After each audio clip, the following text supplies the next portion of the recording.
साहित्य के कालजयी रचनाकार। इस श्रृंखला के अंतर्गत हम विभिन्न कालजयी शीर्षस्थ कवियों पर चर्चा कर रहे हैं, उनकी लोकप्रिय रचनाओं पर बात कर रहे हैं। इसी क्रम में हमने रामधारी सिंह दिनकर जी के व्यक्तित्व, उनकी प्रसिद्ध रचनाओं के विषय में चर्चा की और उनकी एक कालजयी रचना है कुरुक्षेत्र, जो एक प्रबंधात्मक रचना है।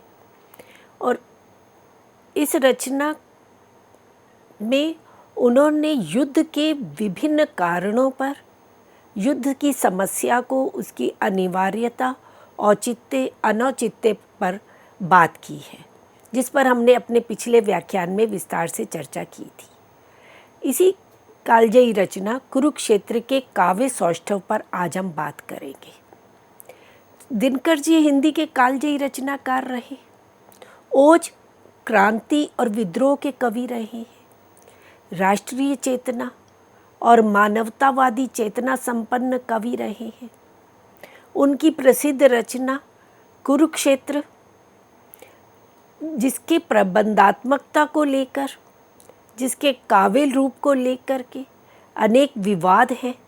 कुछ आलोचक उसे महाकाव्य की श्रेणी में मानते हैं, प्रगतिवादी महाकाव्य कहते हैं, कुछ उसे लंबी कविता के रूप में स्वीकार करते हैं, कोई उसे खंड काव्य के रूप में कहते हैं।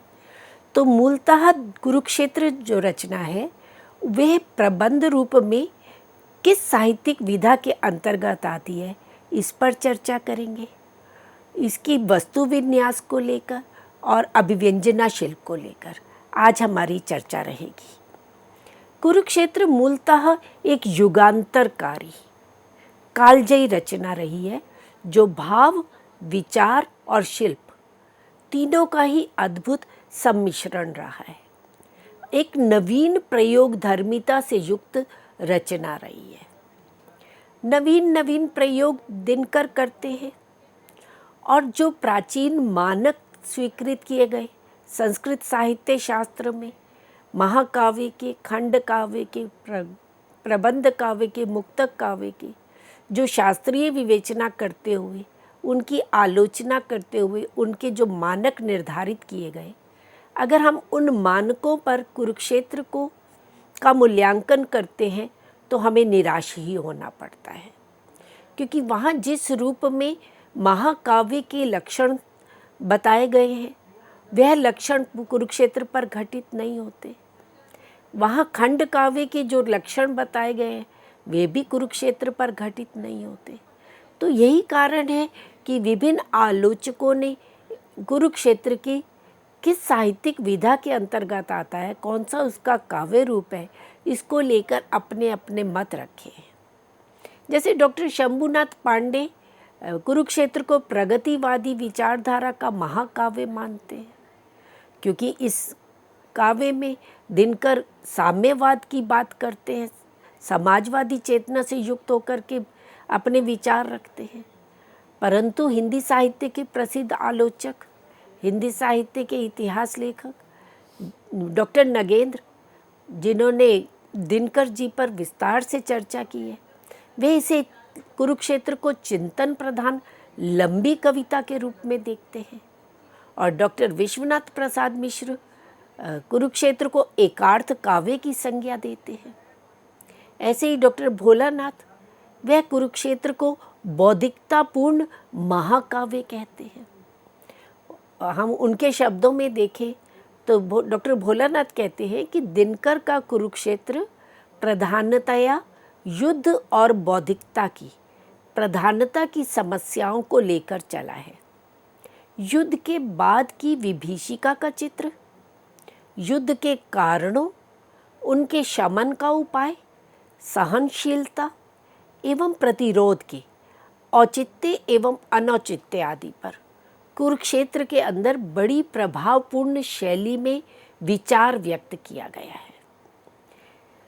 तो इस तरह से वे वस्तु विन्यास को देखते हुए कुरुक्षेत्र की शैली के विषय में बात करते हैं कि उसकी शैली कैसी है, प्रभावपूर्ण शैली है।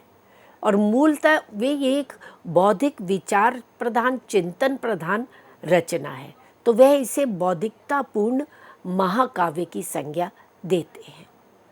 और डॉक्टर सत्यकाम वर्मा, वह कुरुक्षेत्र को युग का उन्नत महाकाव्य मानते हैं। उनके अनुसार कुरुक्षेत्र एक समस्या के सर्वांगीण रूप को युगाधार पर परखने वाला, विचार और विश्लेषण पर आधारित महाकाव्य है, जिसमें मानवता की उदात्त भावना, मानवीयता, जीवन दर्शन और शैलीगत प्रभा आदि लक्षण पूरी तरह पाए जाते हैं। तो वह इसे उत्तर युग का एक उन्नत महाकाव्य के रूप में मानते हैं। परंतु जब हम शास्त्रीय दृष्टि से महाकाव्य के लक्षणों पर कुरुक्षेत्र को घटित करते हैं, तो वह उस साहित्यिक दृष्टि से, उस शास्त्रीय दृष्टि से, परंपरागत दृष्टि से महाकाव्य नहीं कहलाता, क्योंकि महाकाव्य सर्गबद्ध होता है। इसमें उस तरह से सर्गबद्धता नहीं है जो महाकाव्य के अनुकूल है। और महाकाव्य में उदात्त नायक को लेकर के प्रकृति चित्रण, सौंदर्य वर्णन, जीवन का एक संपूर्ण चित्रण उसमें निहित रहता है। नायक के व्यक्तित्व का संपूर्ण विकास महाकाव्य में निहित रहता है। परंतु कुरुक्षेत्र को देखें तो उसमें इस तरह की कोई कथात्मकता नहीं है। कुरुक्षेत्र में विचार है, विभिन्न बिंदुओं पर दिनकर चिंतन करते हुए चलते हैं, उनका विश्लेषण करते हुए चलते हैं। उसमें मानवतावादी चेतना, उदात्त भावना भी दिखाई देती है। उसमें दिनकर का जीवन दर्शन भी दिखाई देता है, और शैली की दृष्टि से उसमें एक प्रवाहमयता आदि भी दिखाई देते हैं। तो ये एक नवीन प्रयोग धर्मिता का काव्य कहा जा सकता है, जिसके लिए दिनकर स्वयं मानक निर्धारित करते हैं और उनको पुराने मानकों के आधार पर निर्धारित नहीं किया जा सकता। दिनकर स्वयं इस रचना की भूमिका में कहते हैं कि मुझे जो कुछ कहना था वह युधिष्ठिर और भीष्म का प्रसंग उठाए बिना भी कहा जा सकता था, परंतु तब ये रचना शायद प्रबंध के रूप में नहीं उतरकर मुक्तक बनकर रह गई होती। तो ये पंक्तियां जब हम देखते हैं तो इससे ये निश्चित होता है कि दिनकर जी इसे मुक्तक रचना के रूप में प्रस्तुत नहीं कर रहे थे, वे इसे प्रबंधात्मकता के रूप में लाना चाह रहे थे। इसीलिए वे महाभारत के कथानक को आधार बनाते हैं। कहते हैं कि मैं युधिष्ठिर भीष्म का प्रसंग उठाए बिना भी जो कहना चाहता था वो कह सकता था, परंतु तब वे प्रबंध काव्य ना बन पाता।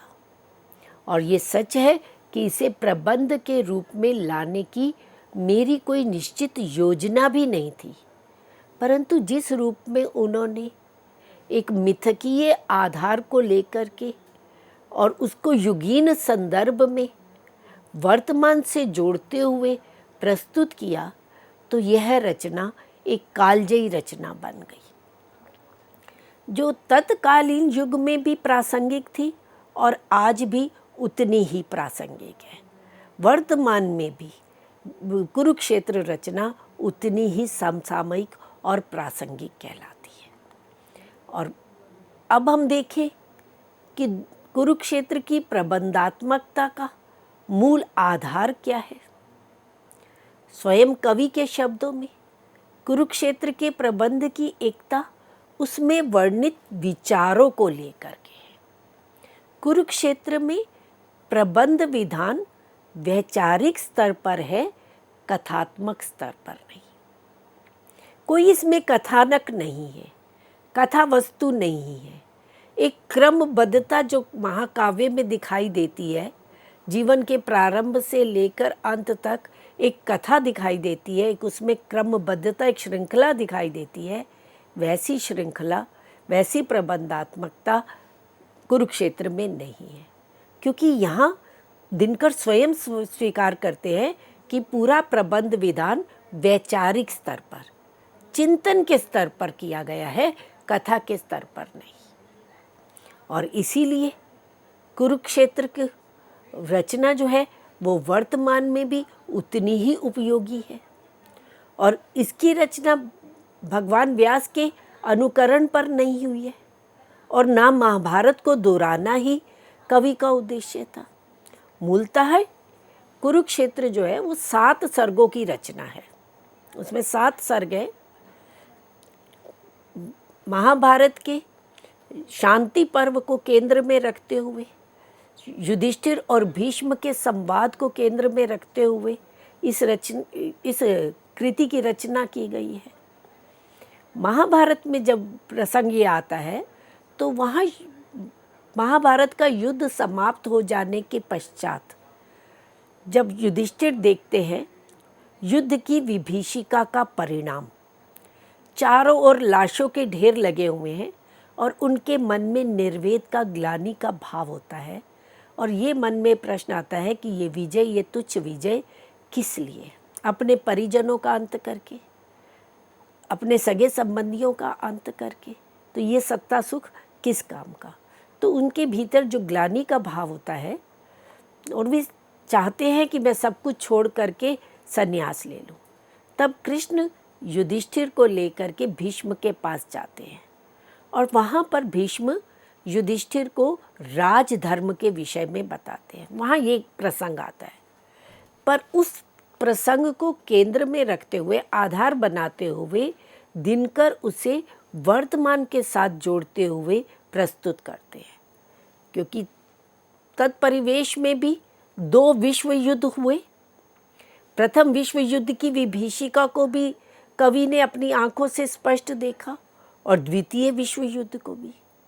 तो ये युद्ध की समस्या, युद्ध की विभीषिका, उसका परिणाम, ये सब कहीं कवि के मानस पटल को उद्वेलित कर रहा था, कवि के चिंतन को प्रभावित कर रहा था और वह उद्वेलन ही इस रचना के रूप में उभर करके आता है और इसमें वे विभिन्न समस्याओं को उठाते हैं। प्रथम सर्ग में युधिष्ठिर के निर्वेद ग्लानि का वर्णन है और वे चाहते हैं कि मैं सब कुछ छोड़ करके वन चला जाऊं और कोई मुझे धर्मराज के रूप में न जाने। पर दूसरे सर्ग में वे फिर भीष्म पितामह के पास जाते हैं जो शरशैया पर हैं और वहाँ वे अपनी समस्या रखते हैं और भीष्म पितामह उन्हें युद्ध की अनिवार्यता, युद्ध के औचित्य अनौचित्य पर विस्तार से बताते हैं। तो दूसरे से 5वें सर्ग तक भीष्म और युधिष्ठिर का संवाद चलता है युद्ध को लेकर के। फिर 6वां सर्ग कवि की अपनी मौलिक कल्पना है जिसमें वे विज्ञान के प्रगति, विज्ञान एक वरदान के रूप में और विज्ञान का अभिशाप किस तरह से द्वितीय विश्व युद्ध में देखने को मिला, तो विज्ञान किस तरह से मनुष्य के हाथ में आकर के उसके लिए वरदान ना होकर के कैसे अभिशाप हो गया है उसका चित्रण करते हैं। और फिर 7वें सर्ग में वे मानवतावाद की, लोक कल्याण की, वसुधैव कुटुंबकम की बात करते हैं, साम्यवाद की बात करते हैं। तो इस तरह से विभिन्न सर्गों में वे विभिन्न समस्याओं को लेकर के आगे बढ़ते हैं। युद्ध और शांति की समस्या, विज्ञान का दुर्दांत प्रयोग, इस समस्या को वे उठाते हैं। हृदय और बुद्धि का संघर्ष, जब जब बुद्धि प्रबल होती है मनुष्य भौतिकतावाद की ओर बढ़ता है, स्वार्थ लोलुपता की ओर बढ़ता है, और जब जब वे हृदय का पक्ष प्रबल होता है तो उसमें भावुकता का प्राधान्य होता है। तो हृदय और बुद्धि दोनों का संघर्ष चलता रहता है। उसकी इस समस्या को भी कुरुक्षेत्र में दिनकर उठाते हैं और मानवतावाद की चर्चा करते हैं, साम्यवाद, भौतिकतावाद की बात करते हैं। निष्काम कर्म और कर्मण्य जीवन, ये कुरुक्षेत्र का मूल केंद्रीय बिंदु रहा है। महाभारत के युद्ध में भी अर्जुन जब प्रथम दिवस पर दोनों सेनाओं के मध्य में खड़े होते हैं और प्रतिपक्ष की ओर देखते हैं, भीष्म पितामह हैं, द्रोणाचार्य हैं, कृपाचार्य हैं, तो सभी गुरुजन सगे संबंधियों को देखते हैं और उनके मन में एक विरक्ति का भाव जागृत होता है और वे युद्ध करने के लिए इनकार कर देते हैं। और उस समय कृष्ण उन्हें निष्काम कर्म का, कर्मण्य जीवन जीने का, कर्तव्य पालन करने का उपदेश देते हैं, जो हमें भगवत गीता के रूप में आज मिलता है। कुरुक्षेत्र को इसीलिए आधुनिक युग की गीता भी कहा गया। यहाँ अर्जुन नहीं है, यहाँ युधिष्ठिर के मन में निर्वेद ग्लानि का भाव है, और उसके इस भाव को, उसके इस चिंतन को भीष्म पितामह के संवाद के द्वारा दूर किया जाता है, और उन्हें निष्काम कर्म करते हुए, कर्मण्य जीवन जीते हुए मानवतावाद की ओर प्रेरित करने के लिए दिनकर प्रयासरत दिखाई देते हैं। और इस तरह से ये रचना भी ग्लानि से, निर्वेद से, प्रथम सर्ग से प्रारंभ होकर अंतिम सर्ग तक आते आते कर्मशील जीवन के रूप में, एक निष्काम कर्मशील व्यक्ति के रूप में, मानवतावादी चिंतन को लेकर के विस्तार को प्राप्त होती है। और कुरुक्षेत्र में दिनकर जी साम्यवाद की प्रतिष्ठा करते हुए भी दिखाई देते हैं। दिनकर कहते हैं, जब तक मनुज मनुज का यह सुख भाग नहीं सम होगा, शमित न होगा कोलाहल, संघर्ष नहीं कम होगा। तो मनुष्य, एक मनुष्य का दूसरे मनुष्य के प्रति जब तक समता का भाव जागृत नहीं होगा, एक मनुष्य दूसरे मनुष्य के प्रति उदार भाव को धारण नहीं करेगा, तब तक संसार का कोलाहल शमित, शांत नहीं होगा। संसार में ये जो संघर्ष है ये कम नहीं होंगे। साम्य की वह रश्मि स्निग्ध उदार कब खिलेगी, कब खिलेगी विश्व में भगवान, कब सुकोमल ज्योति से अभिषिक्त हो, सरस होंगे जली सुखी रसा के प्राण। ये दिनकर की कामना है। वे ईश्वर से कहते हैं कि इस संसार में, इस पृथ्वी पर ये साम्य भाव, ये समता का कली कब खिलेगी, कब विस्तार को प्राप्त होगी, कब ये धरती जो ईर्ष्या द्वेष से जली हुई है, जो क्रोध से जली हुई है, विद्वेष भाव से जली हुई है, सूख चुकी है, जिसके प्राण सूख चुके हैं, वे कब सरस होगी, अर्थात कब ये संसार सुखमय होगा, कब संसार में आनंद की, प्रसन्नता का, आह्लाद का वातावरण होगा, कब साम्य आएगा। तो ये साम्यवाद की प्रतिष्ठा दिनकर यहाँ करते हुए दिखाई देते हैं, जो उनके ऊपर कार्ल मार्क्स का प्रभाव भी दिखाई देता है। इसी के साथ कुरुक्षेत्र में वे मानवतावाद की प्रतिष्ठा भी करते हैं, क्योंकि विज्ञान के दुष्परिणाम उन्होंने देख लिया। विज्ञान एक साधन के रूप में जब अपनाया जाता है तो वे मनुष्य की प्रगति में सहायक होता है, पर जब वही विज्ञान साध्य बन जाता है तो उसके दुर्दांत परिणाम जो है वो मनुष्य के लिए घातक होते हैं। और मनुष्यता का विकास, मनुष्यता कैसे जीवित रह सकती है, जब मानवतावाद हो, जब लोभ, द्रोह, प्रतिशोध, वैर, ये सब नरता के विघ्न अमित हैं। मनुष्यों के असंख्य विघ्न हैं, उनकी बाधाएं हैं, और संबल क्या है, उनका आश्रय क्या है, आधार क्या है, तप, बलिदान, त्याग। तप, बलिदान, त्याग के संबल भी ना किंतु परिमित है।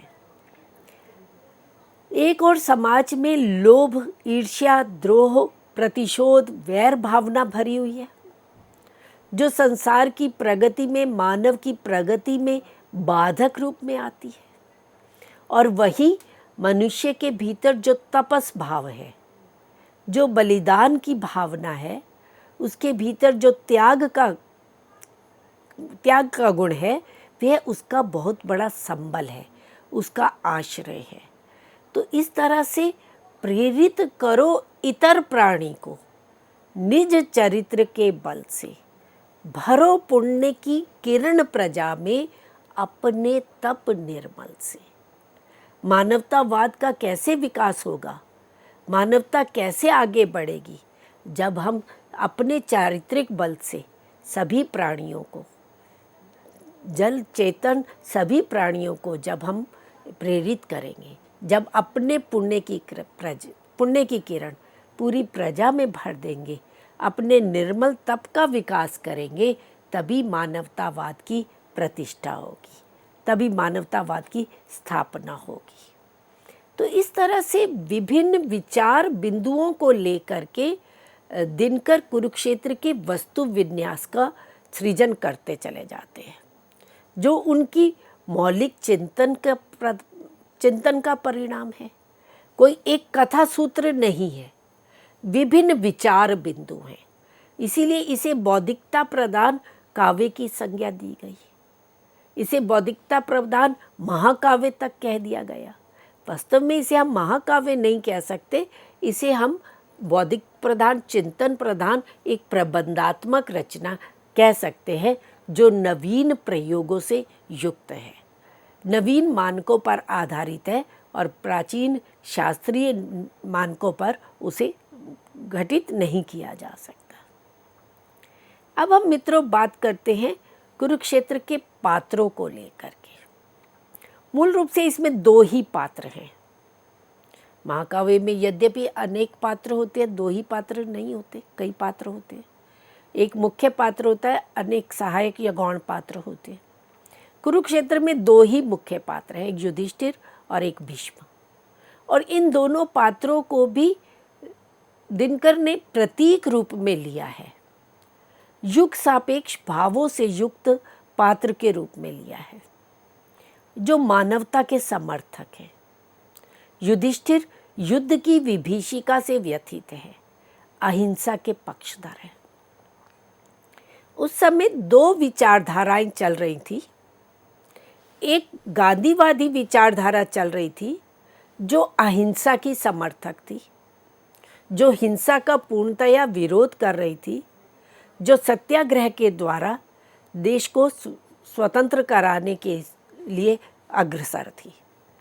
और दूसरी ओर इसी के साथ ही एक गर्म पंथ था, जिसमें सुभाष चंद्र बोस, भगत सिंह, राजगुरु सुखदेव आदि थे, लाला लाजपत राय आदि थे, जो छठे शाठ्यम समाचारेत की नीति को लेकर के आगे बढ़ रहे थे, जिनका कहना था, जिनका मत था कि हिंसा का उत्तर हिंसा से ही दिया जाना चाहिए, दुष्ट को उसकी भाषा में ही समझाया जाना चाहिए, तभी वे समझेगा, अन्यथा दुष्ट को अहिंसा के माध्यम से नहीं समझाया जा सकता। तो युद्ध निंदनीय है, युद्ध क्रूर कर्म है, हिंसा क्रूर कर्म है, परंतु जब अनिवार्यता आ जाए तो युद्ध करना न्याय संगत है।